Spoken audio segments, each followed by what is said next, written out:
Everyone. Better late than never.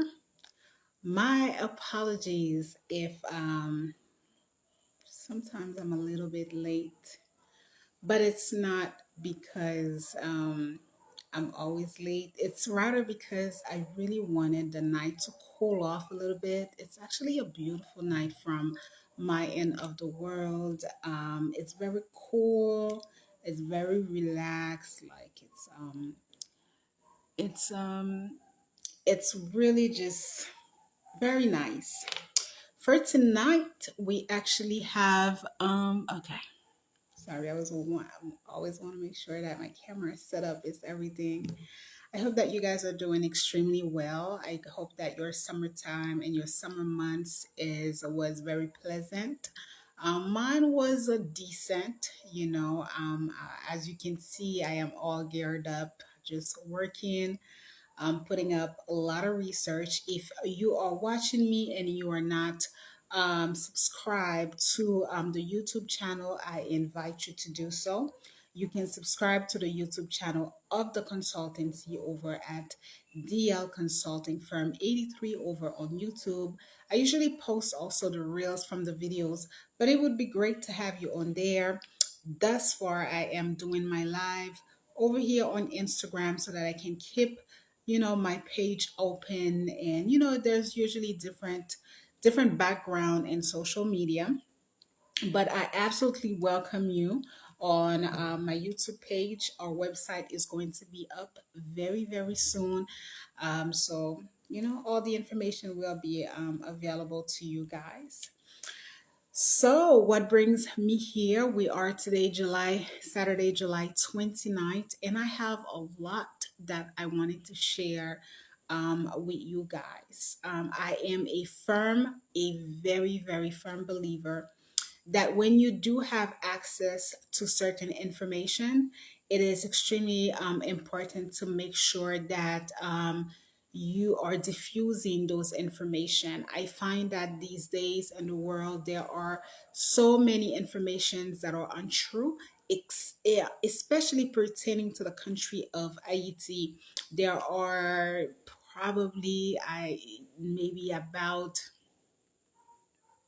sincerely maybe about 96% of the information that you are receiving from the country of Haiti, whether it is news anchors, it's just not the best. It's a lot of it. It's very sensationalized news, or it can be a little bit more on the negative side without really giving you guys the proper information, right?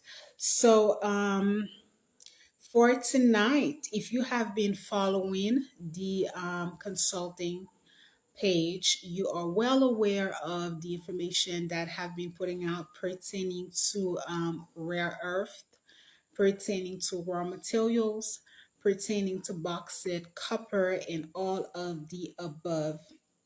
The information is going to be a little bit sensitive. Take it with a grain of salt, and I invite you to do your own research after I am done sharing certain information with you. You can always double check the information that I share, doing your own research, right? So, what's going on and what brings me here? I have my notes that I will be going for. Well, ladies and gentlemen, in the last live that I did for you guys, I specified that I felt that in a few more years, the way that the country of Haiti is going down the drain, looking at the fact that this country has been operating for 2 years now without any government, looking at the fact that we have gangs that are surrounding the majority of the cities of this country, looking at the fact that there is such a vacuum that has been done. So in the last live that I put out for you guys, I predicted that. I just felt it was more intuitive. I just felt like in the the end goal that people had for this country was to make sure that, it was going to be a very empty country moving into the new world order. So pretty much in the next 5 years, we are in 2023. So, going into not even 2030 or so, Haiti would be completely empty. And, we would have a land, but we will probably have a totally a different a different type of country. Now, when I put that live out for you guys last couple of weeks ago, like I said before, I was really just paying attention to the way that things were evolving. However, you guys know that over on the consulting, what I'm doing is I'm putting out information that you guys can have access to and double check so that we really understand what is the back end and what people are trying to do. With that notion, I ended up finding about a few locations here in Haiti, one of them being Gaumont, right, which is located, I believe, in La Tibonite, which is a Tibonite might be around the northwest or northeast side of this country. And I found out that this was a place that contained bauxite, copper, and manganese, right? And that led me to do a research on what were bauxite, what were manganese, and what were copper, and what were they good for. So as you can see in the videos that I've put out over on my consulting page on YouTube, what we see with this information is the natural resources, the subsoil of Gaumont, right? It contains those natural resources that are extremely important moving into the new world order, because with each of these materials you do have the ability to create green energy. My goodness. So now we're gonna do a little bit of a connect the dots. That's what we're going to do tonight. We're gonna do a little bit of a connect the dots of everything. So remember that in the last live that I did for you guys, specifically the recent one, I mentioned to you how the president of the Haiti, the former president of Haiti, had a lot of access in what he wanted to do. He just really wanted this country to move forward, and he wanted to make sure that we had access to full electricity, that we had access to road development, that we had access to agricultural and all these things, right? I further elaborated with you some of the money that came from the government of Taiwan. The Republic of China, I believe, also gave a little bit of a money, just different money that the president that were there, but he didn't have access to these. He didn't have access to this money because this money was blocked by the parliament here in this country, right? So, what I further elaborated for you was the fact that he was really trying to make sure that Haiti could have, green power energy, build solar panel, build all this. Now, let's not forget, ladies and gentlemen, that Haiti is an island, correct? So there is absolutely no way that we would be in this, what, 21st century, 2023, and we don't have access to electricity in a country like Haiti that is surrounded with sunshine. Do you understand? So now going further, I don't know, and I wondered if the president of Haiti understood, and if his research, or maybe a few of his team, if he knew exactly some of these natural resources that Haiti was equipped with, right? And that he could mine, and we could enter trade export. Now, I'm going to say that I don't think that he knew, but then I say that I don't think that he knew based on the fact that in my research on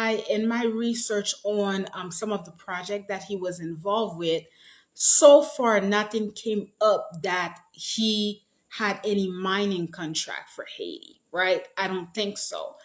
Um, the previous president and the previous government before him were well aware of these resources in Haiti. This is one of the reasons that the former government, prior to the one that the de facto government, their slogan was Haiti is open for business. And their slogan was also that, the president prior to the one who got assassinated used to say, Haiti est trop riche pour être pauvre, meaning that Haiti is way too rich to be a poor. Now, I knew that when he was stating this statement, when he was stating this phrase, that he found out probably dealing with the Clintons, because they dealt a lot with the Clintons. And if you do your research, even if you go back to the video where I analyzed a couple of the president of Haiti over on my YouTube page over at Daisy Love 83, we see the dealings that were done between the previous government. So we're talking about the government of 2011, 2012 of Haiti and the Clintons. A lot of the mining contract of Haiti went into the hands of the brother of Hillary Clinton as well as Bill Clinton. Matter of fact, that government, which was the motherly government, they really worked hand in hand with the Clintons. So a lot of the Haiti's resources, these people already had access to and already mined our own resources to take into the United States under contractual agreement between them and a president that they put in, because we're not gonna make sure that this live is extra long, but we understand that this was also a government that they placed inside of Haiti, which has been the dealings that they've been doing for the longest of times. Correct. Okay. So now, ladies and gentlemen, in the past videos, what have we analyzed? If you go back, we've analyzed biodiversity for Haiti. We've analyzed power plant for Haiti. And we've analyzed all of the big topic that the major countries are leading with right now in this world, because what the major countries are leading with in this world, they're leading with energy, right? Because we have moved into a digital era. We are getting cars that are electric, ladies and gentlemen. Everybody wants to own a Tesla, but a Tesla, it's a car that has to be rechargeable. And this is what, a lot of countries, or some of the bigger countries, are advocating for. They're advocating for all these energy. But guess what? A lot of these countries do not have access to natural resources and natural minerals, like raw materials, things that can support them in their vision. So they have to export, right? This is where some of the top countries we have. I think we have Gabon, we have Australia, we even have South Africa. Some of these countries contain a lot of these ores like copper. But Haiti also contains major natural resources. The downfall for Haiti is that none of these guys that are in the Haitian government are either aware of it, know the value of these mineral resources, nor do they care about that. So what you have, right? You have a strategy, because if you pay attention to the last three videos that I put out for you, where we went into copper, we went into bauxite, and we also went into manganese, right? We see their importance. We see their importance in mechanics. We see their importance in plumbing. We see their importance in agriculture. We see their importance in electricity. So this is a country that has everything that it needs for its inhabitant to live comfortably. But guess what, ladies and gentlemen? Let's bring this back to just regular things. When you own something and you don't know the value of what you own, it is easy for the next person to walk up to you and to bait you into either giving it freely or giving it at a very, very low cost. This is basic. When even in business, how many times are people in business but they low budget their price, they low budget what they're doing, or they don't understand the value of a skill that they have? How many people have so many skills but they don't know how to market their skills in order to be self-sufficient? So it's all about basic. The people of Haiti are extremely unaware of some of their lands, the value that their lands contain. So, because of that, they are living a country that is rich to go into another country, other countries that lack the sufficient, right? We have so much to talk about for tonight that I hope that we're going to get through everything, because it's very important for this information to get out and for you to share this information. The strategic shakedown of Haiti is deeper, deeper, and deeper than we know and we understand. And we're going to see that in the notes that I'm going to put. Even if you watch a couple of my videos, you're going to understand that. Now you're going to tell me, oh, so many Haitians or so many foreign people usually say to me, oh, Haitian people are always stating that the United States, is, wants to have access to their lands, but we don't think so. Really? Are we sure? Not only is the United States behind everything that's going on in Haiti, we have Canada that is behind it. We have the European nations that are also behind it. And my through my research and through my studies, I really understand that their end goal is to make sure that many Haitians evacuate this land. And in just a few more years, ladies and gentlemen, you're not going to, if the Haitian people as a collective, those of us who are well aware of what's going on, those of you that are in the diaspora that understands what is going on, but you actually want to stand up for your land, for your country, if we do not come together and not even stop that, but make sure that we have some form of a stable government, we are in it for,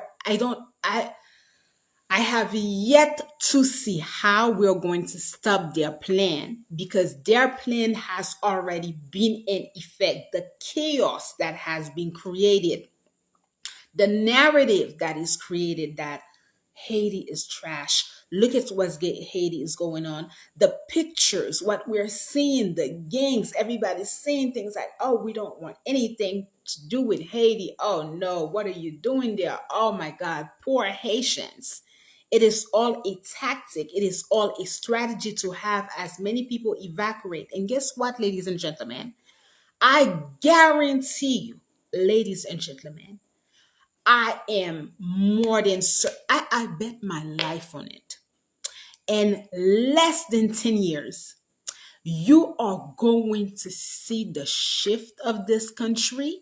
The people who have left this country, who they are going to not only regret it, but even if they wanted to come, the value of Haiti is going to be so high. Access to lands are going to be so freaking high. Access to apartment, access to, housing. Because once they have access to these lands, ladies and gentlemen, yes, it's good. Don't forget that Ayiti is a virgin country for the most part. For the most part, you have a country that is extremely underdeveloped. So it's going to be very easy for them to come and develop this country, but then the price is going to go high and high and high. And that's exactly what you're going to have. You have people that are selling land at very, very cheap costs. Let's not forget what we talked about and what I've always shared with you. Whenever someone is can bait you with fear, they own you.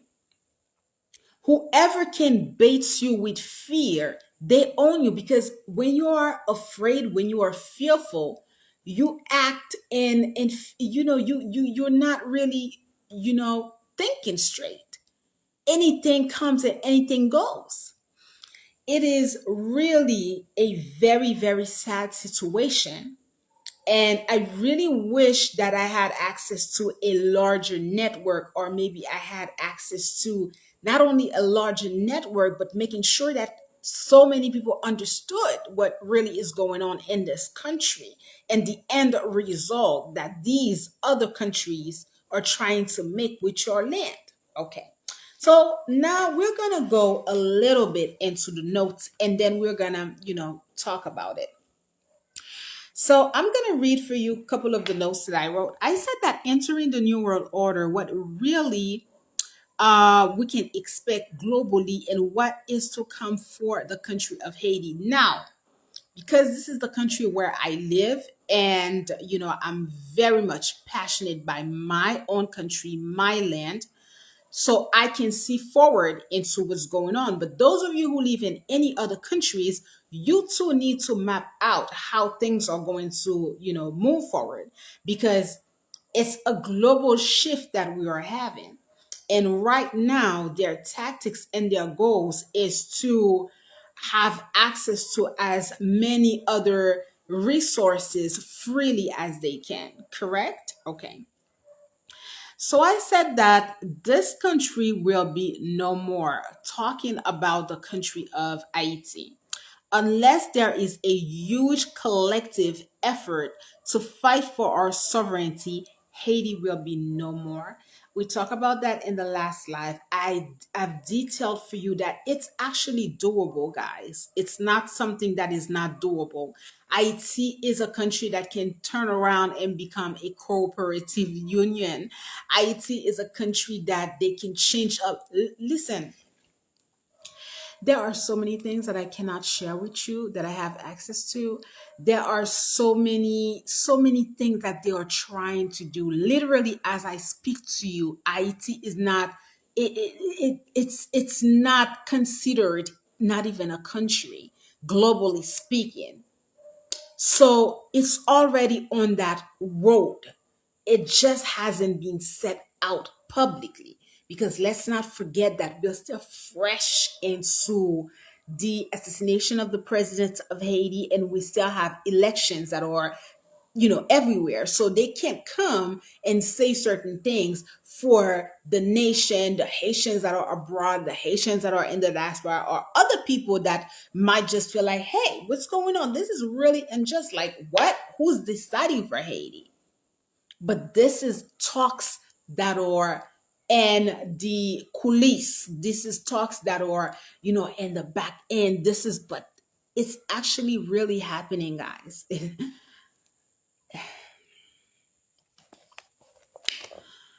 um Instead, what we will have is empty land that will be bought by foreign corporation if it hasn't already begun. The land of Haiti will become an estate, just as the many other countries that have lost their sovereignty to England. Here is another thing that you need to understand about this country, right? And I don't know if these it that claim that they are in power, that represent our countries, if they even understand that. One of the things that Haiti has, as far as like ahead of the majority of the countries of the Caribbean and the majority of the countries in Africa, is that because we literally fought for our independence, Haiti is really a country that supposedly what should have had the ability to reign supreme. Reign supreme meaning that we are not answering to anyone. correct? We are not answering to anyone. When you think about all these other countries, even if you think about a country like Barbados, that is a country that recently, I'm thinking maybe like 2 or 3 years ago, Barbados, quote unquote, finally left in like the supervision of the Queen of England. But let's not fool ourselves. Even if they did, these people, this royalty still has a very much say into the affairs of Barbados. And let me even go further and go into personalized relationship, because I have worked with other entities in the Caribbean, and I tend to not always want to be a part of what they have going on, because as a Haitian woman, right, when I come out and when I speak, you understand and you really see that I don't take any, we are like that sovereignty, it is felt in every Haitian. And you know what? It's because in a country like Haiti, you don't have the dominance of another power. You never did that, right? So I visited the Caribbean and you can sense that.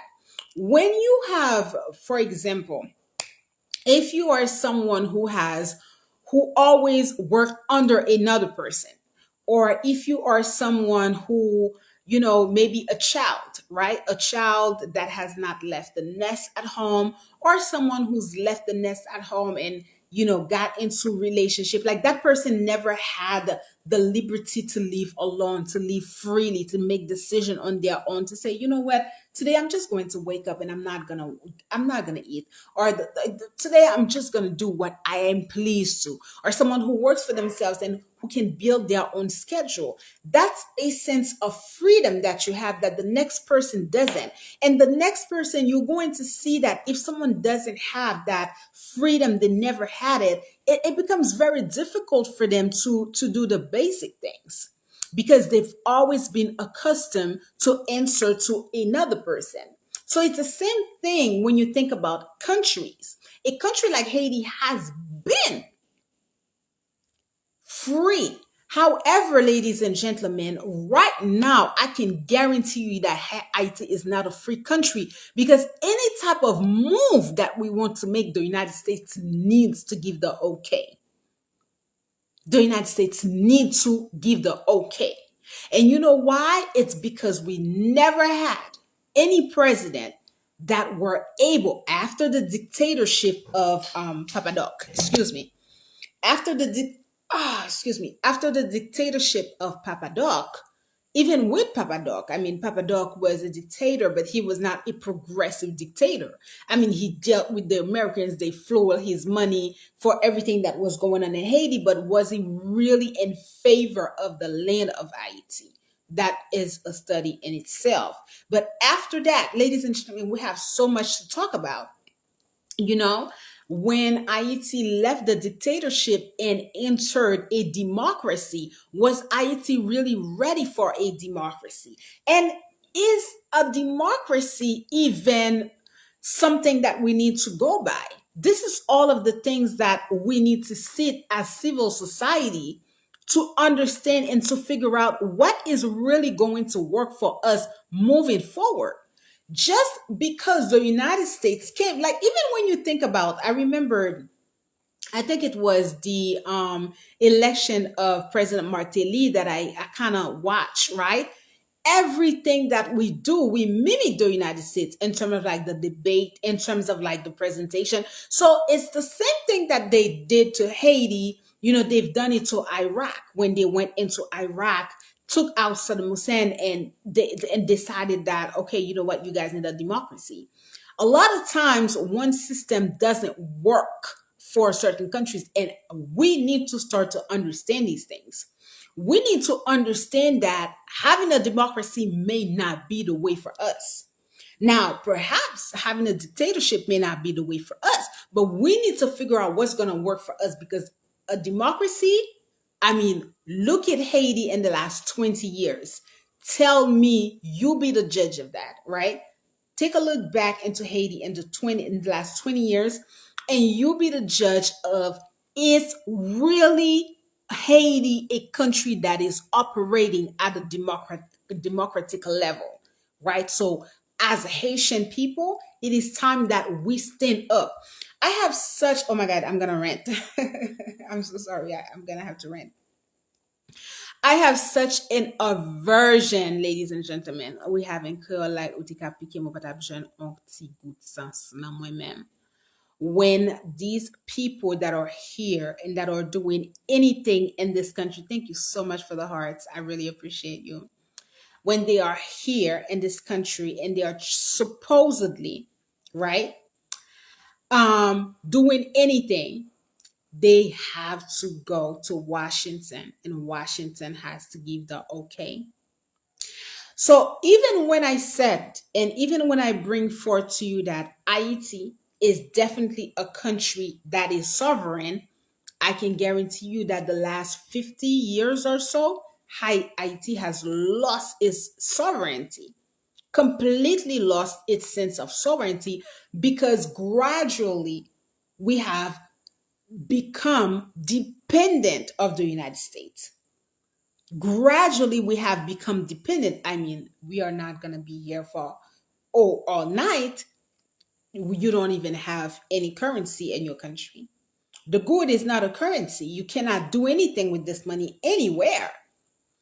Recently, I was here online, and so many people that carry a Haitian passport are being so discriminating against with their passport. People coming inside the airplanes, people going into some of these countries in the Caribbean. These people have visas and everything, but guess what? They are being discriminated into, not as they enter the country, as they are going to the country. So now you understand, ladies and gentlemen, when I tell you that gradually they are trying to make sure that this country is no more. It's something that will be done if you guys do not step in.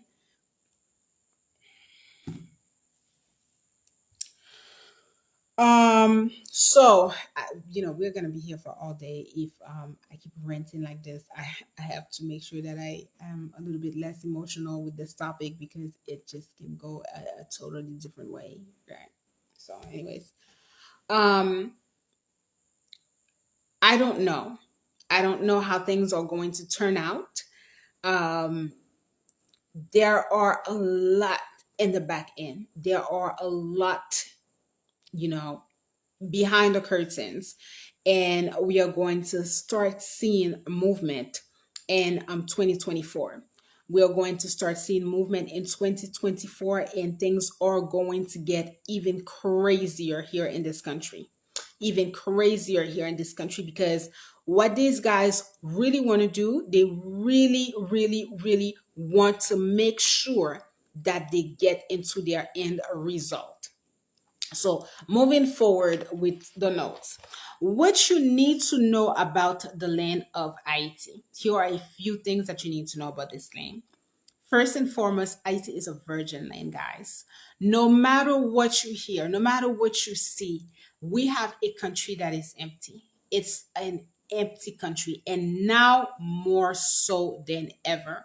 You got a lot of empty land. You have a country that is unexplored. You have a country that has not been invested into. You just have luscious land, and sometimes you have land that appear to, because okay, they keep projecting and saying and showing to us that IT is dirty. They keep showing to us that we have a lot of dust, and they keep telling us that there's a lot of deforestation. Are these true, or are these not true? It is true, yes. However, can there be a remedy behind it? Of course, right? Can projects be done to rebuild trees? Absolutely. Right? Can we work for ecosystem development? Yes. How long will this take? Not long, right? So if we start a project and we decide that we are going to rebuild this country and build trees, right? a very, very stable and durable project. And we started maybe, let's say, in 2024. In a 10 years span, this country will have a lot more green than it does. So when people are telling you that, oh, IT, it's so trash. Look at this. It's not green. This is not something that there are no solutions for it. The issue is that we keep projecting and we keep saying that IT, it's a country that's dead. So we are not, instead of focusing on solutions, instead of creating solutions, instead of making sure that we are planting trees, that we are rebuilding our trees, that we are rebuilding our reforestation, that we are preserving our biosphere reserve. No, no, that's not what we're doing. We're traveling to countries where in a few more years, you are going to be living in dumpsters. That's what's going to happen. That's what's going to happen because guess what? Their immigration policies is surely going to change. And it's going to be nearly impossible to come back to Haiti. The second thing that you need to understand about the land of Haiti, it is filled with biosphere reserves such as Pic Macaya, Massif de la Hotte, Ile de la Gonave, Pic La Selle, to name a few. I've covered the majority of them. The remaining, I am working on them. They should be out coming out this week. I do this because of what? I do this because even myself, guys, when I tell you that the issues of this country is deeper than the politics, it is social, it is economical, it is cultural. It is a failure of our families. It is a failure of the schools. It is a failure of anything because we should, for those of us who grew up in Haiti, something like Pic Macaya, all students should be going there. It should have not been that as I'm doing my research. Now, we study this in the geography, but you have to see it. We have to take excursion. We have to take trips. We have to go to these places. That's what's important because you don't know your country. So these guys, these other countries, they don't even need to come to your country because they have access to technology that from the sky up, they can detect your land. From the sky up, they can detect your land and figure out, okay, we can come here, we can do this, we can do that. But let's make sure that let's create a vacuum, let's create a chaos so that they understand that it's not good. Like it's not good. You have everything that you need right here on this land to become a superpower.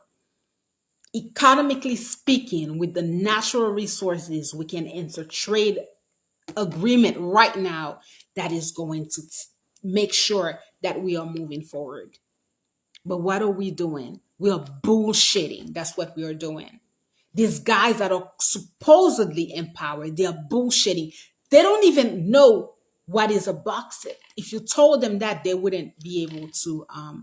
A lot of them, they carry a lot of heavy title, but they are extremely dumb. It's pitiful, the people that we are electing to represent us. These are the people that are representing a country. They don't even know anything. And yet you have everything in here in this land, and other people are getting ready to take what is yours. They've created this chaos. They've created this vacuum, but there is no information out for the general public to understand. The majority of the Haitian of the diaspora, all they keep thinking about is to get their families out. But what about those of you who are already equipped? What about those of you who already have the necessary knowledge? It is time for you to back up your country. That is your inheritance. Your forefathers fought for your land. What the fuck are you doing where you are?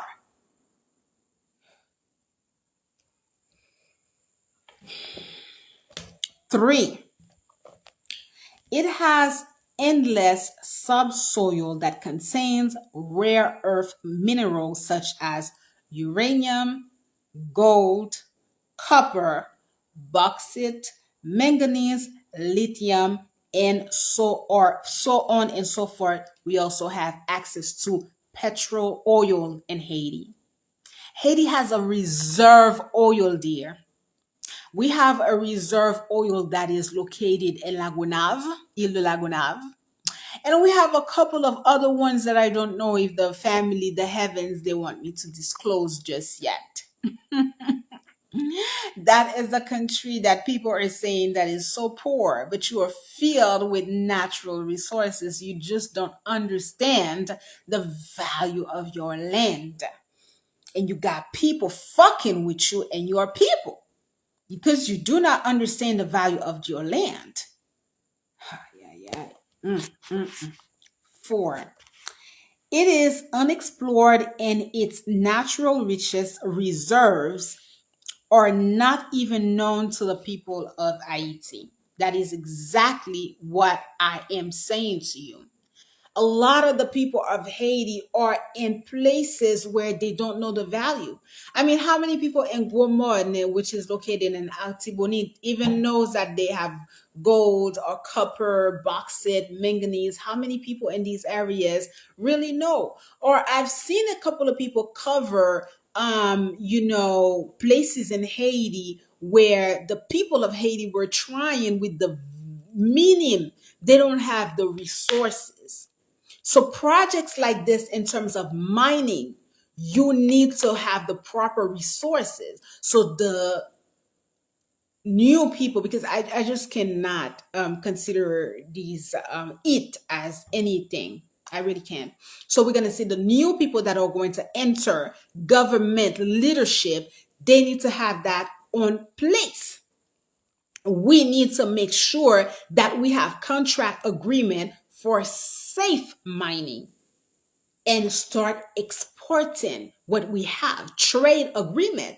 I mean, shit, this is shit that people did back in the days. See, it's so funny how the past, it's been such an eye-opening summertime for me because this is a century. This is how can I say, this is a civilization. In terms of the civilization that we have right now, we really feel like we are in progress, right? We really feel like we are the it civilization because we have access to the internet now. Everybody can talk to everybody. We have access to electricity. We have access to airplanes. I mean, you can go anywhere that you want. And 100 years ago, people didn't have access to that. But guess what? When you really go down into history, and it's so funny how doing this research, it just developed inside of me like more of an archaeology type, because I'm like, I really wish that I could study ancient civilization, because I am looking at this new generation and I'm looking at us like we're dumber than ever because we have access to all that. We have access to the internet. We have access to ability to have energy, but we're not really using these things to the best of our abilities, are we? How many of you own your phone and outside of the job that you're doing, you got stack of business coming only with a phone? How many of you are using social media to connect with people that can further your interest? Are you doing that? Or are you just being on social media and you just want to check out what the next minig's doing? You want to check out these bad bitches. You want to check out these hoochie mamas or whatever is going on the internet. But meanwhile, you're not utilizing your social media platform to put you in a position that if you, let's say you're 21, 22, then by the time you're like 27, you have the connection and the leverage that you need. But we call ourselves a civilization that is it. No, we are not it. The ancestors, the 10, 100 years civilization had access to nothing and they built everything and they put themselves where they needed to be. They put themselves, even when you think about what's going on in the geopolitical, right? Back in the days, civilizations, try to work together. But you got countries like the United States of America, they don't want to work with small countries. No, if you don't know the value of what you have, they just want to make sure that you go deeper in the pit hole. But it's good because in life, you have got to learn the value of you. You need to understand that. You need to have understanding of your own value. You need to have an understanding of what you bring to the table. And when it comes to Haiti, whether you are watching me and you're going to rewatch me, Ayiti is the number one prime example of what detrimental leadership, because these guys, they do not understand the value of what they possess. And because they don't understand the value of what they possess, it's being taken away from them like this. It's a shame, ladies and gentlemen. When it was time for me, oh my God, this is going to be so long, but let me just tell you this. My mindset started to change in the year 2018. In the year 2018, 2016, I was in my early 30s. I must have been like 33 or so, right? Or 35, 34, in my early 30s.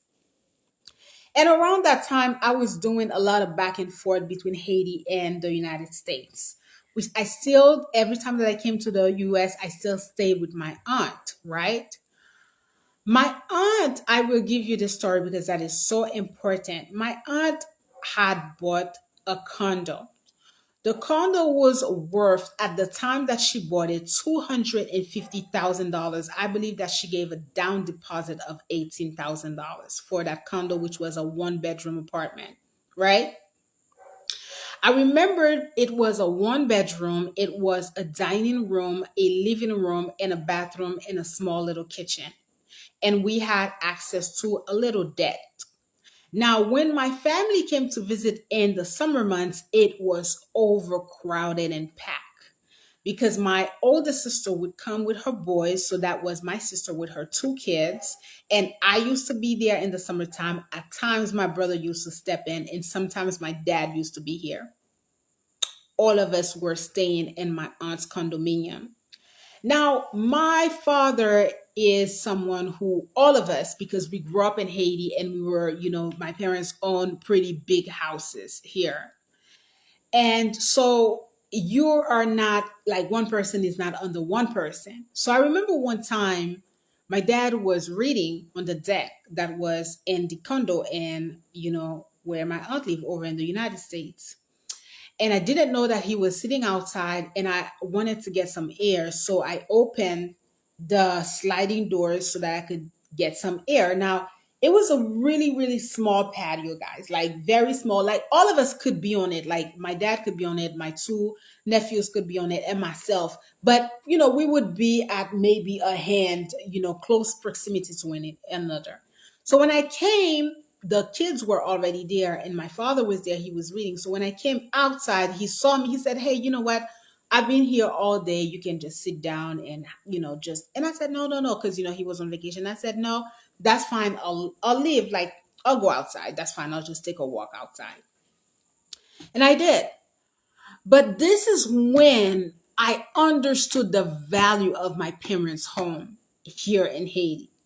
Because this is when I understood that this is how much money that this condo is for. And you don't even have enough space for you and your father to be on the deck. There's not even enough free space, enough comfortable space for four people.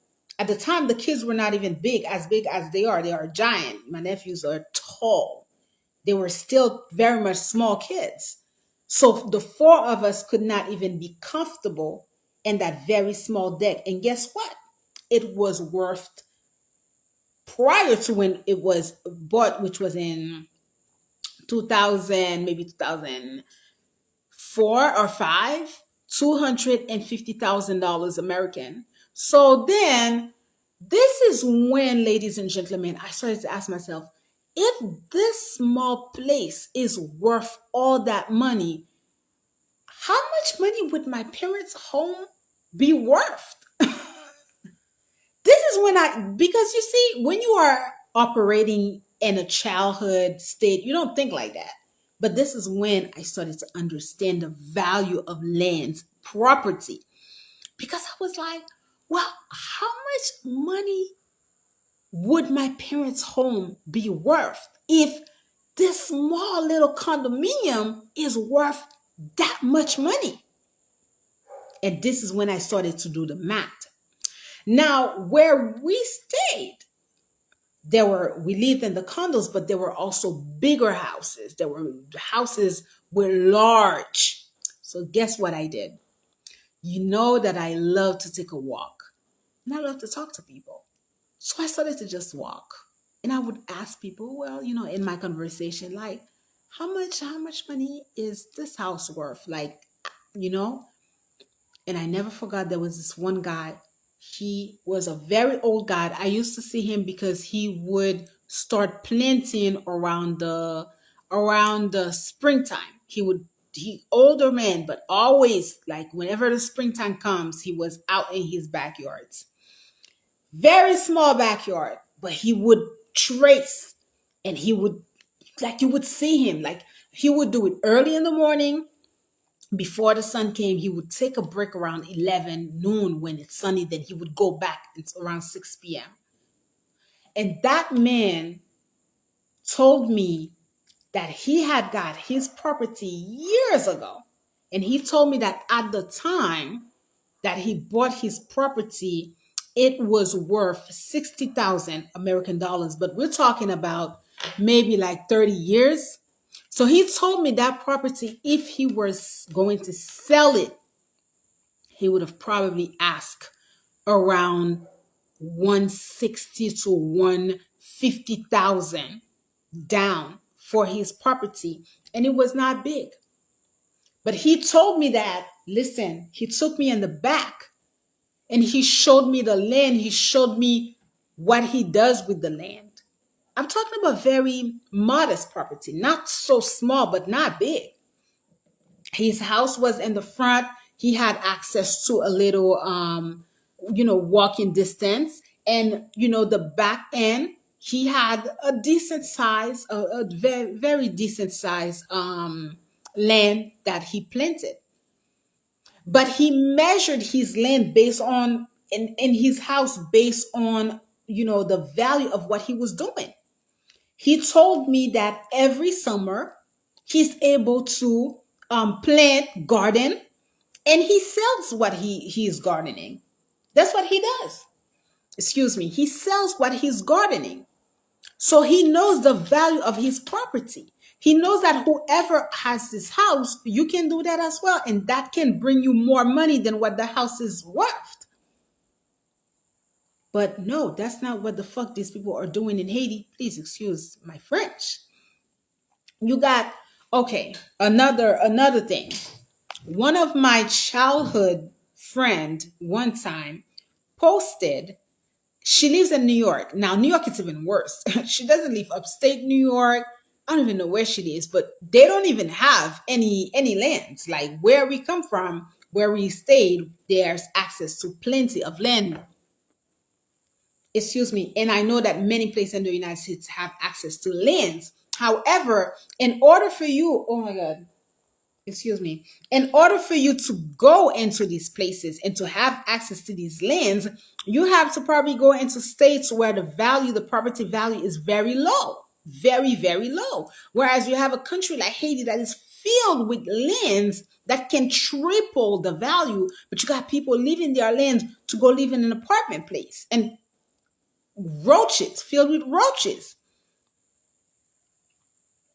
So my friend, to go back to my childhood friend, and then we're going to move forward because we have so much to talk about. So my childhood friend posted a picture, right? And she was gardening as well. And she was posting a picture of some eggplants that she gardened. She was so happy. I understand the whole being, because gardening, it's so not even therapeutic, is your connection to the land. Like when you are gardening, you are literally like every day you are in your garden, you are making sure that you are planting, like you making sure that everything is coming together. So to see the fruit of your labor is very like, oh my God. And then she posted a picture of the garden. I almost fell off. The shit was so small. And meanwhile, her grandmother has about roughly not 1 acre, but maybe about 20 centième piece of land that the grandmother owned. I don't know if the family is interested ever into gaining this land. I don't know. But this is the how do you say that? There's a way. This is the story, for lack of word. This is the story of most Haitian people. And now it's even worse. This is the story of most Haitian people. It is to forget what is yours and to go invest money that you don't even have. You got to learn how to use the system that is over there for your own gain and for your own benefit. The United States is a country where you can make a lot of money. And I wish every day I say this. I wish I had access to someone like myself when I lived over there, when I was working over there in my 20s and my teens, when I was making some type of decent money. But all the money went into shopping, into doing this, into doing that, because you don't have a sense of direction. If I knew then what I knew now, and I had someone to coach me, and I had someone to tell me what to do with my income tax, how to invest my money, I don't know where I would be right now. I don't know where I would be right now. Haiti tap trop pou mwen. Mwen tap trop pou Haiti. Like, like right now, I would have not been doing this work in Haiti because I would have already owned so many acres of land. I would have been like probably in other countries multiplying what I have already built in Haiti. And many of you could do so because many of you are wealthy. Not only is it that you have access to land, but you do good in a country like the United States. You make your money. Now, you might not know how to invest your money, but you make your money. You make your money. Do not take all your money and put in these homes in this country that these lands are not even for you. Yeah.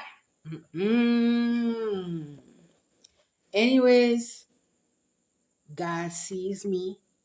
I have access to this information. I'm putting it out for you.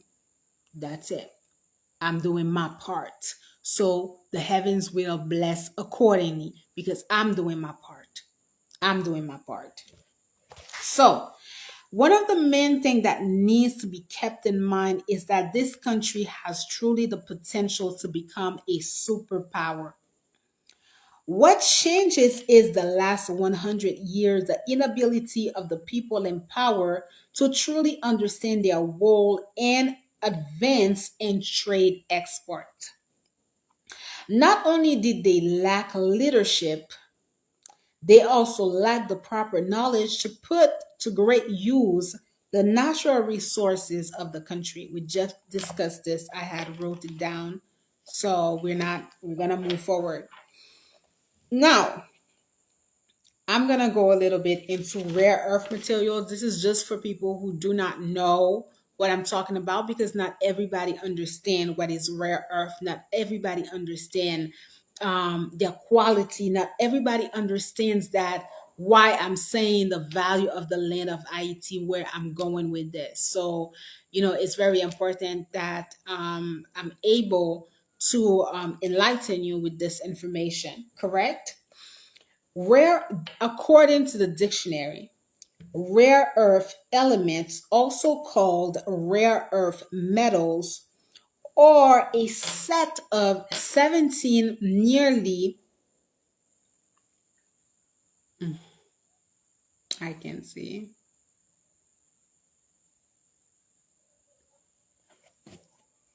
Give me a second. Rare earth elements, also called rare earth metals, are a set of 17 nearly industrial, um, mm, mm, mm, able to, okay, hold on, let me do this.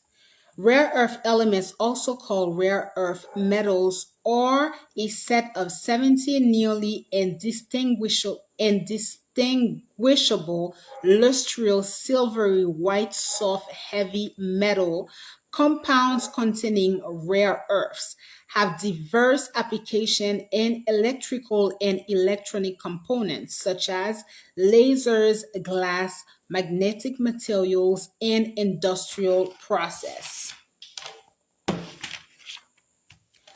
According to the Caspian report, now please, if you really want to understand what I'm saying, I invite you to go watch the video that is called Net Zero by the Caspian report.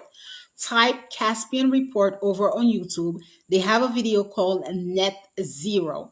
Go listen to that video, listen to it, take your notes, and then go back into the YouTube channel of the DL consulting firm and watch the last 3 videos that I have up regarding manganese, bauxite, and copper, and do your deduction. Correct? All right. According to Caspian report video Net Zero. Now, when we talk about net zero, we're talking about carbon neutrality. That's what we're talking about, right? So the list here is the list of the mineral that for green tech, right? Copper, cobalt, nickel, lithium, rees, zinc, aluminum, chromium, PGMs. They are needed for solar, wind, hydro, bioenergy, nuclear, geothermal, electricity networks, hydrogen, EVF, and battery storage, right? By 2020, the demands for copper, graphite, nickel, cobalt, manganese, silicon, zinc, and rare earth metal was roughly 5 million metric ton. We're talking about by 2020, 3 years ago. Now, it is estimated that by 2030, the demand will be at 43 million metric tons. Why?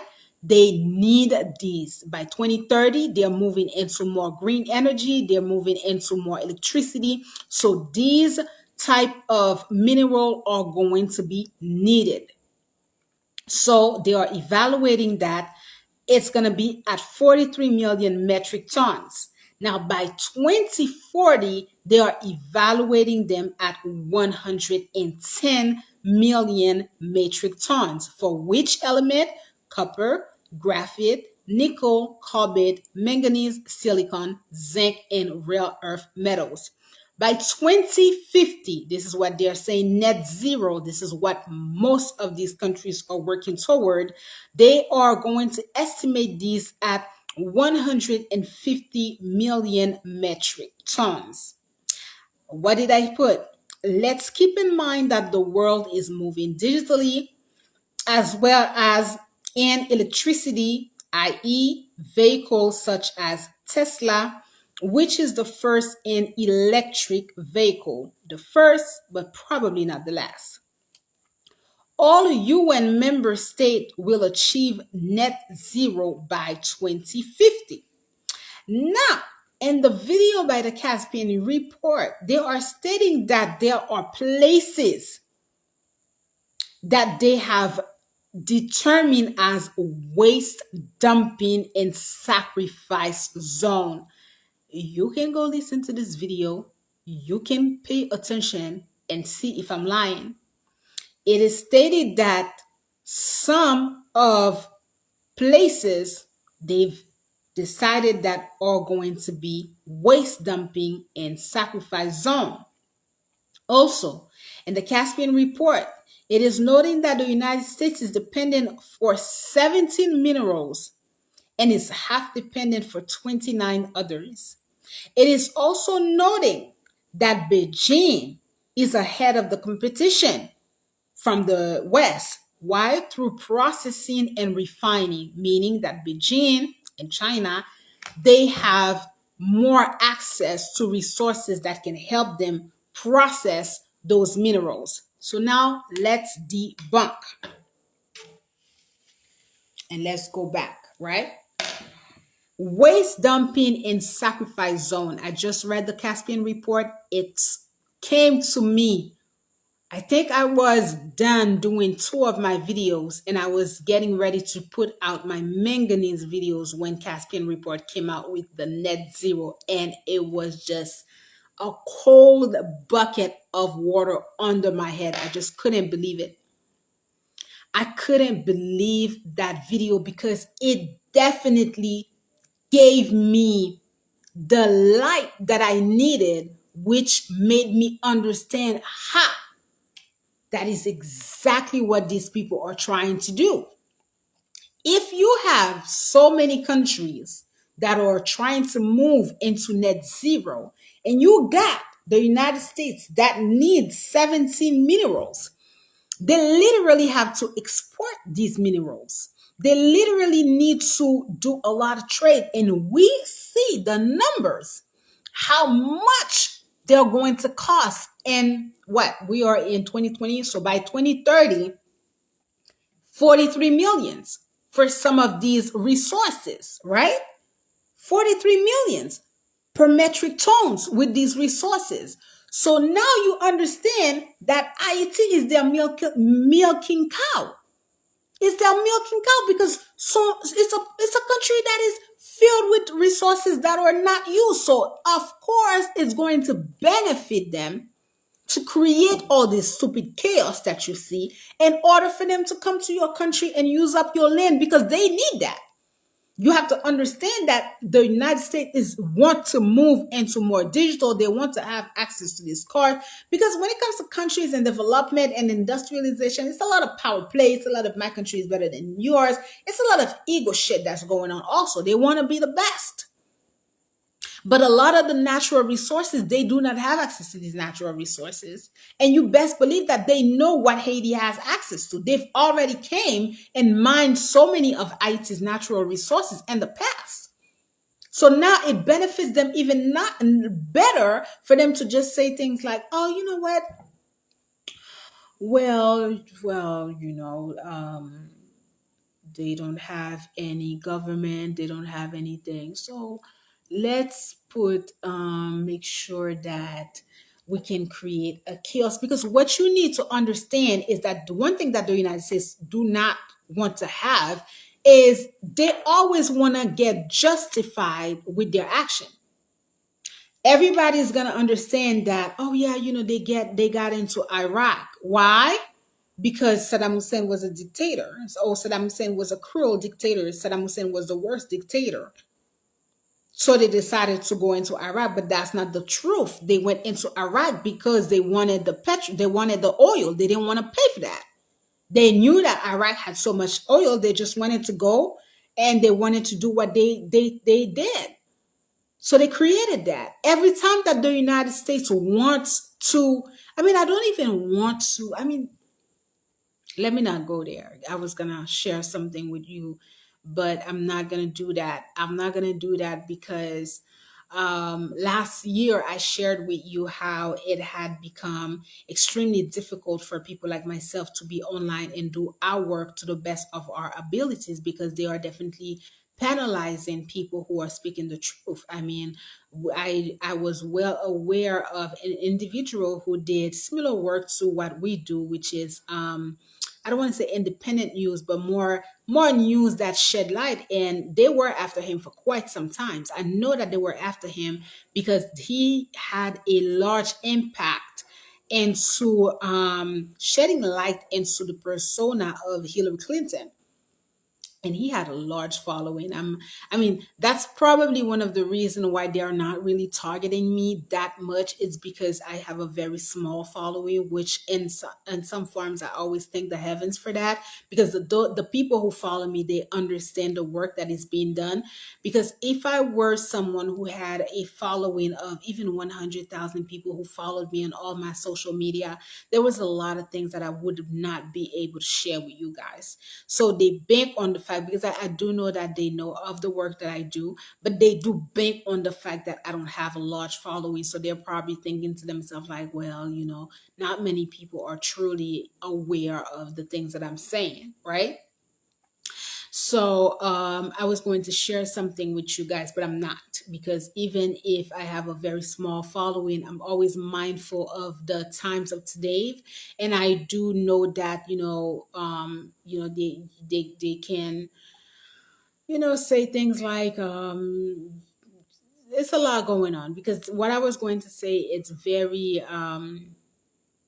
I mean, there's ground for them to probably, make sure that, oh, how could you say something like that? What is a proof like? So that would be for a totally other discussions. We're not going to say that.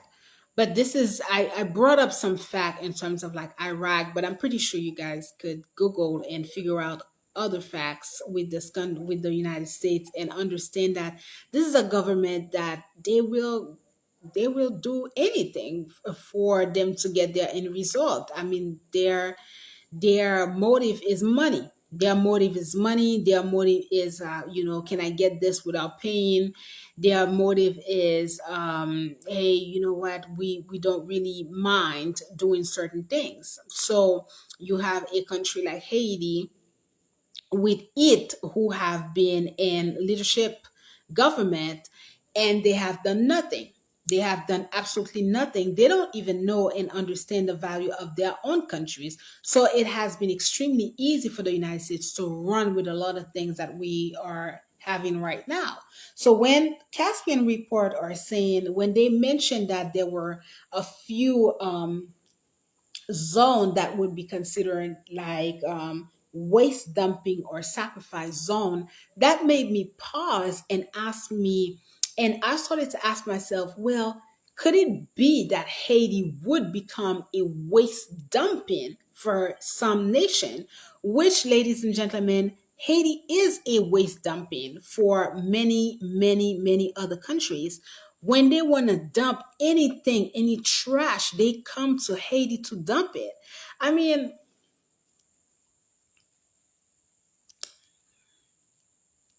do your research if you want to know a lot more, because not having any leadership, we are in ground zero. We have always been in ground zero.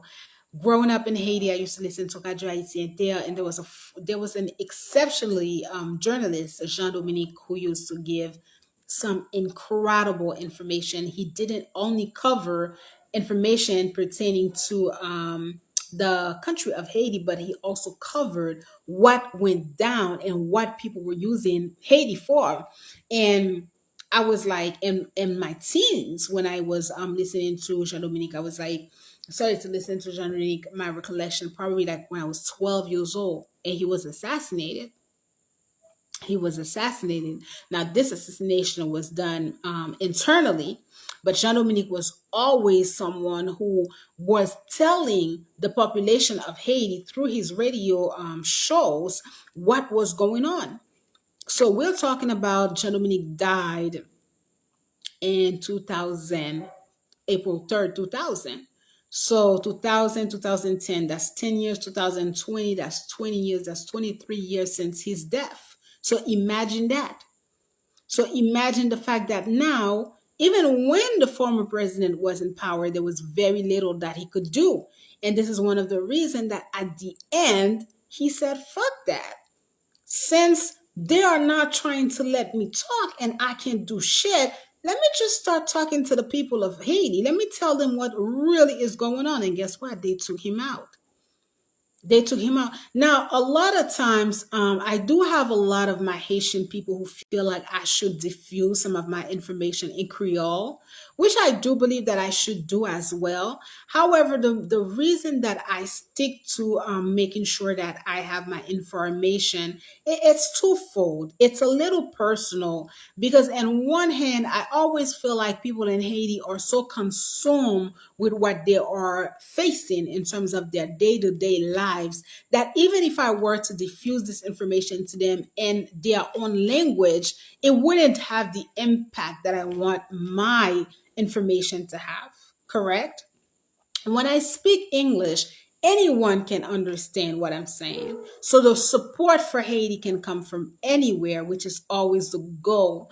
The goal is to make sure that as I'm putting this information out, we can have access to other countries, other civil society, other members who may feel like, hey, you know what? We really want to support Haiti and we really want to stand, because a lot of times, because the media, the how do you say, like the most popular media, they are showing and they are making sure that it's flooded with IT. It's sort of like it's very difficult for someone who is not Haitian, who doesn't even know too much of Haiti, to have access, as I said in the beginning, to really the pertinent information. So it's a duty for someone like myself to come here and talk to you guys, but not only talk to you guys, but talk in a language where anyone and everyone can understand what I'm saying, because you never know where the support is going to come. But I do believe that some of this information, the Haitian people should have access to them, because the Haitian people are not understanding what is going on. They don't understand it. They don't have any recollection, or very little, or those who do probably feel powerless. Those who do probably feel like, well, yeah, like, we know that the here get boxed, get by, but kiss up no fair, because we need the support, right? We need more support. We need more hand. Yeah, we know the value of where we are. Yeah, we know that, if we did this and we did that, we could have more, but we don't have anyone to advocate for us. We don't have anyone to speak on our behalf. We don't have anyone who can support us, because, these that they only think about money. So there's also that distrust from the Haitian people, because it's like, even if some of these guys were to work and go into certain communities, there would always be a distrust, because their record, it's negative in terms of like what they have accomplished, in terms of like receiving money from other powers and making sure that the work is done. Making sure that the work is done.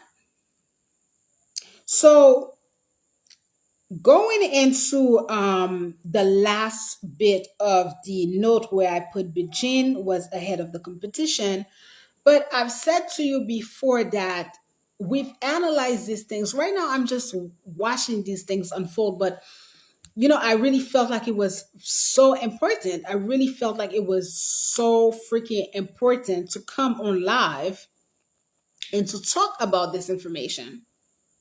I really felt like it was really important to make sure that people understood where and what exactly would happen to Haiti in a couple of more years if we don't step in. It's doable.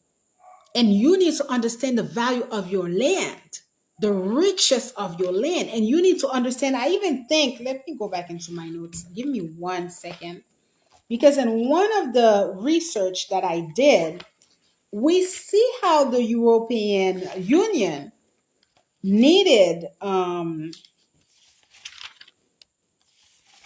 think it's the manganese. Give me 1 second. I want to read something for you. It's actually on the note. I don't have to read it. It's actually on the videos that I made, but I still want to read it. Let's go back, okay? Let's read something here, guys. On March 16, 2023, the European Commission presented a draft regulation on critical materials, which proposed to develop in the European Union the entire value chain of metals and metallurgic extraction, transformation, and recycling of the metals necessary for the energy transition.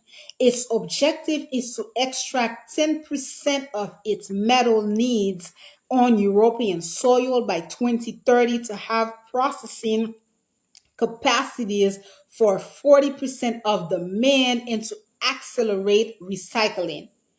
It proposes to include copper and nickel in the list of strategic metals to which lithium has been added. Based on the IFP Energy Nouvelle model, between 60% and 90% of known copper resources in the world will be consumed by 2050. Around 60% of those are nickels, 30% lithium, and 4% rare earth. Right? So Haiti is a country that contains copper. Do you see the demand? And do you see that the increase of the demand? I'm only this was you can go listen to it if you are not on my YouTube page. You can go listen to the video where I put copper found in Haiti. So do you under and I'm on and I only covered Gaumont. Perhaps I will cover other places. But do you see and do you understand what I mean by this is something that is needed for these countries?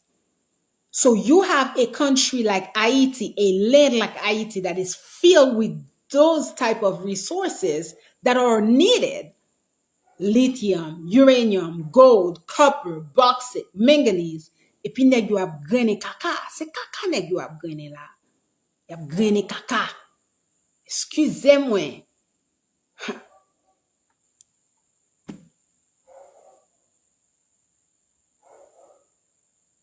You need to understand what's going on in your country. When these people are putting out programs to destabilize government and countries, they know why they're doing it. It's to fuck with us. Four countries, the Biden administration. Why was it that they okay? You know why is it that they did not open the doors for the Dominican Republic? The Dominican Republic has a lot of people that could have benefited from the Biden administration programs. No, they don't need that. IT is empty. Let's get these Haitians out. They hate Venezuela. Venezuela stands head to head with them at the let's get they hate Cuba. Can't stand Castro's. Let's get Cuba in. And then they had Nicaragua, I believed. When things are happening, you gotta be able to do the back end research to understand what really is going down. This is such an important live that as we close down, I have to try my best to download it and upload it because this is an information that everybody needs to hear. And do share it with other people because everybody needs to understand what is going down. You are not going to have a country to call home in a few more years. It's not going to be there. I gave you all access to my information that I have. I don't even need to read these things because it's part of the video that I covered, but I just really feel like, you know, people should know that according to the report, the raw materials of copper, which application can be used for both electronics and jewelry, is very malleable and a good conductor of electricity. Phosphorus, which is good for agriculture products, about 71 billion tons in 2012, with annual reserve of 191 million tons, is essential to the metabolism of all living beings and essential for the productivity of modern agriculture. So you have copper that can be used in modern agriculture, yet people in Haiti are dying of hunger. Please enlighten me. People of Haiti are dying of hunger. Enlighten me. Enlighten me.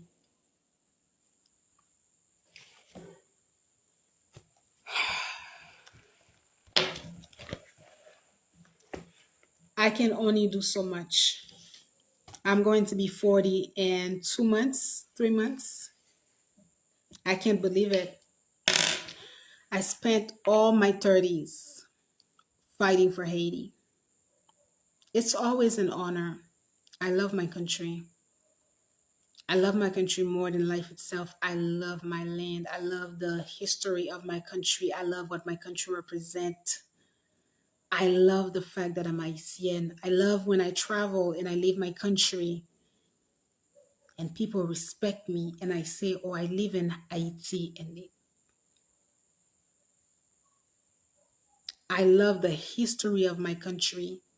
I love the people of my country too, even if there are a lot of them are full of shit, but I do love them. It's been very reflective for me every day.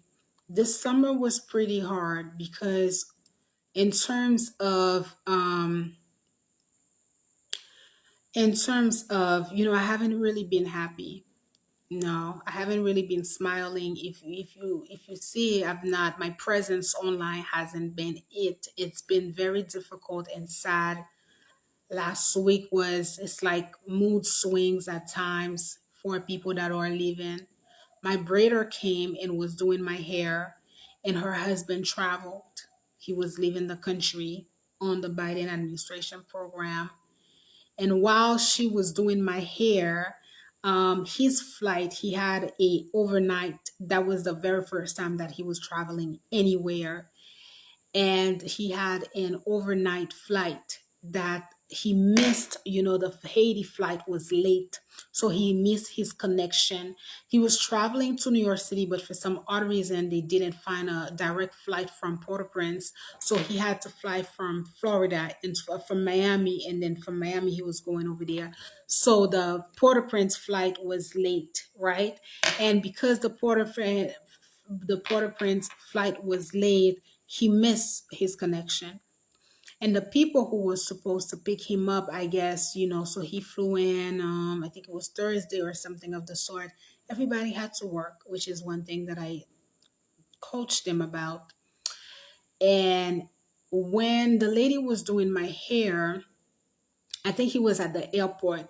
He was waiting for his next flight. So he slept in the airport in Miami, and then so we are talking about the next day. So we're talking about this guy probably is on 48 hours with no food in the airport. I can only imagine how he's feeling, going into a foreign land. And the guys, it's so much going on for us as a nation. It's painful, really. It's heartbreaking. And he called the lady, he called his wife, and he was telling her that the guy who was supposed to pick him up, right? I guess because the time changed and next flight, all the things that he had to go through, there was a problem with that. So the guy was not going to be able to pick him up. But this is where, and it's so funny because I don't even think that that woman felt the way that I felt, nor that the way that what the guy said, because she had him on the speakerphone. It hit me.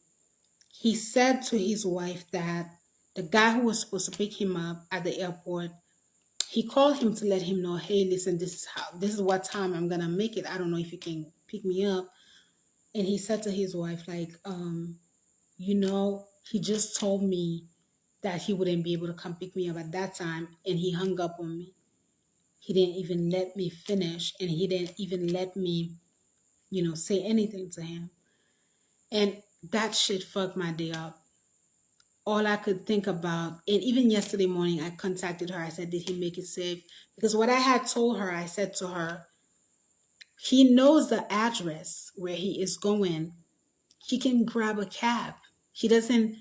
What I'm trying to, for people who never left Haiti, who are going and living under the Biden administration program is that I really wanted them to understand that it's a country where every dog is for themselves. It doesn't operate like Haiti. Haiti, every dog is not for themselves, babe. You're going to get services in Haiti. We live in communities in Haiti.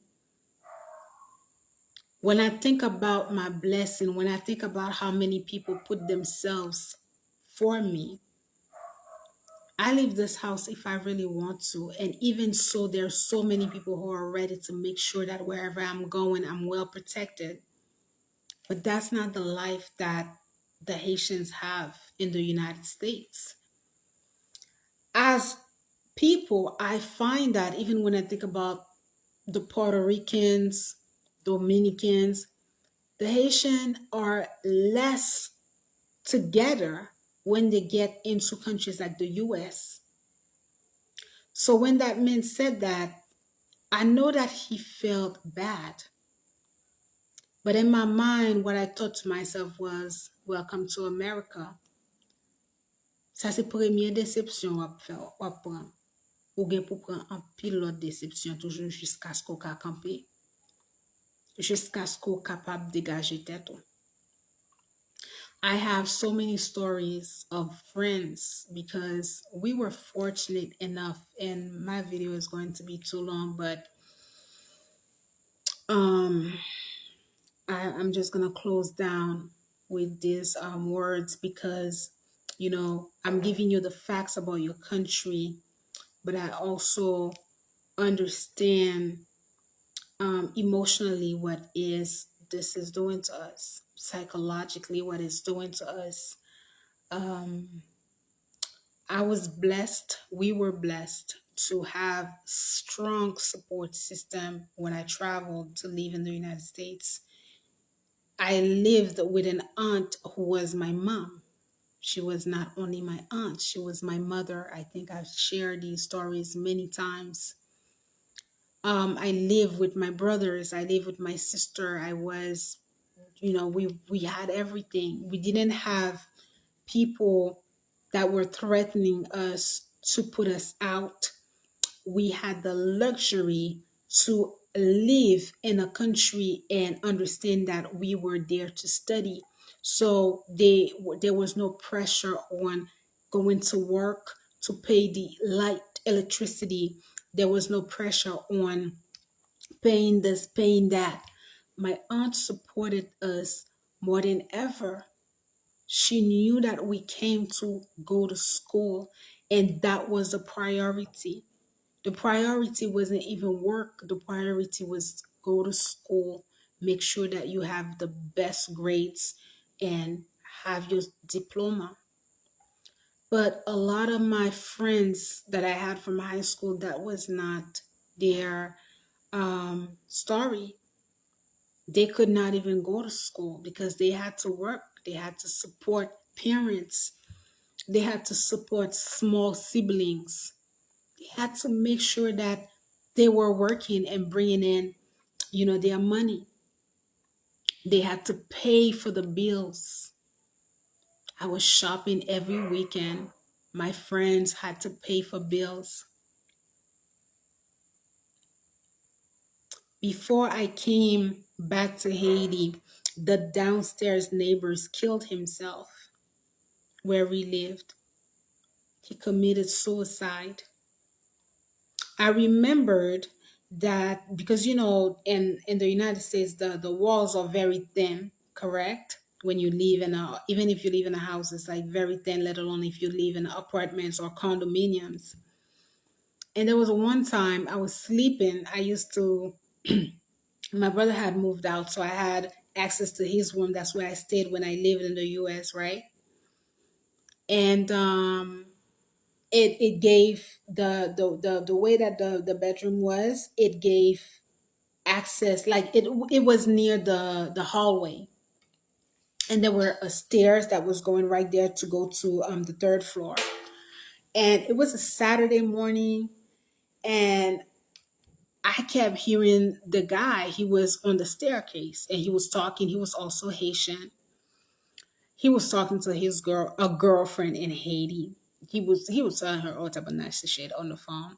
But he had such a deep voice that it felt like this guy was sitting right next to me and talking. So I really tried my best to pretend that I couldn't hear the conversation, but I really could. And it was annoying me. Like I couldn't sleep, I couldn't focus on what I was doing. So I opened the door to tell him that he was disturbing me, and he was really nice. I mean, he was barefoot because his apartment was downstairs to us, and he said, when I opened the door, and I was like, in Creole, I said, "Why did you fall?" He was like, "Oh, I'm sorry, I'm sorry, I'm sorry." And he just went. But I remembered that he was barefoot.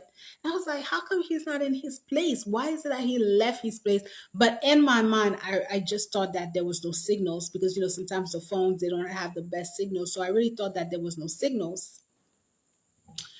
And then one day I was sitting on the deck, couple of weeks after seeing that guy, couple of weeks after seeing that. Now, he used to live in the apartment with his wife. I know that he had the wife because sometimes I used to hear them argue a little bit. So one day I was sitting outside just a couple of weeks after seeing him, maybe a week, not 2 weeks. And I saw the woman, and she was leaving from the back because there's a front entrance and the back entrance. The way that our deck was, like our little patio, it gave to the back of the building. And then there was a door, and I seen the lady, but she was crying. She wasn't crying uncontrollably, but excuse me, she wasn't crying uncontrollably, but she was crying, like on a handkerchief. And what I also noticed was that she was with another man, and they were carrying a few items like a table, just a couple of stuff. And after that, I kept seeing them going back inside, like going, taking stuff out. And there was another white guy who was the last guy who was coming out. So then I said to him, I said, "What's going on? What's going on? What's wrong with the woman?" And he told me the guy is dead. And I said, "What guy?" He said, "The guy who lived downstairs to us." And I said, "What?" He said, "Yeah." And he told me that the guy owed him a few months. And that, the guy kept telling him that he was going to, try his best to pay. They had cut off his electricity, which explains why he came to the stairs to talk, because where really the condominiums was very dark, like it wasn't very like the way that it was positioned. Some of these condos didn't have access to a lot of light, right? So I'm thinking to myself that the fact that they even cut the electricity, he probably didn't have access to light. So this is why he came upstairs to talk on the stairs. And I said, "What?" And he told me, and I don't know why I even asked. And I said, "Did he kill himself?" Now, he couldn't blatantly tell me, yes, the guy killed himself. But he just told me that they found him dead, and it looked like he had been dead for a couple of days. And next to the bed, there was a pack of pills. And not only did I see him on the staircase, we also have a pool. I saw him going twice to the pool. This to say that I did feel a little bad because I said to myself, I wish I had known that he was going through all that. I would have probably not interrupted his conversation when I saw him on the stairs and tell him that he was disturbing my peace. But this to tell you, and I asked the guy told me that his wife had left him prior to all these things. So she probably left because they could not make ends meet. It was not possible for them to make ends meet.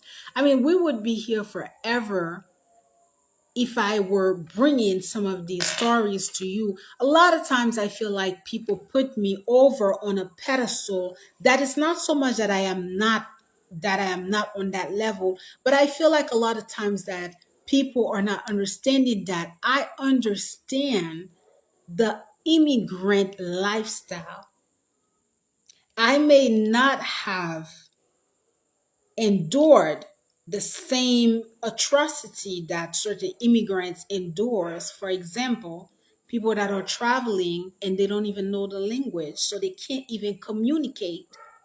I mean, I am well brought in. I lived in this country or anywhere that I go. My upbringing, my education, my knowledge, my people skills, my good manners, it definitely puts me at an advantage. But I understand that lifestyle. And when it was time for me to make it back this time around, I've been back in Haiti for 10 plus years now, 13 years, if I'm correct.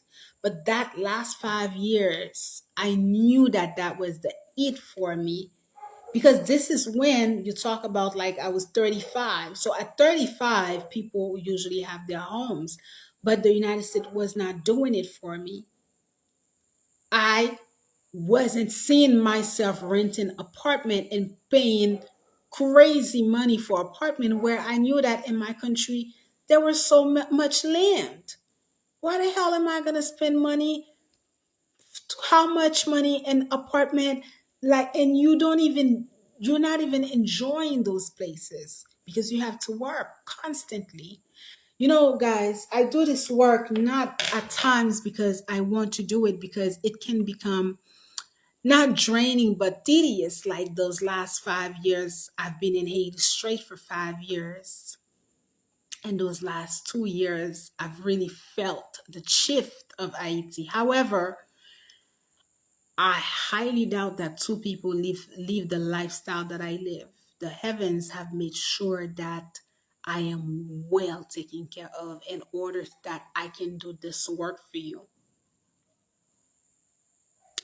I just hope and I pray if one person, one, I have many people who take on, who understands the work that I do, and I'm grateful for that. But I want my Haitian, especially my Haitian young adults, those of you who are between the ages of 20 and 35 or so, because at 40 it's a different level, 45 is a different level. Your 40s is very important. You cannot lollygag in your 40s because you are preparing your old age. Your 40s, your 50s, you're preparing your 70s and your 80s. How do you want to end life?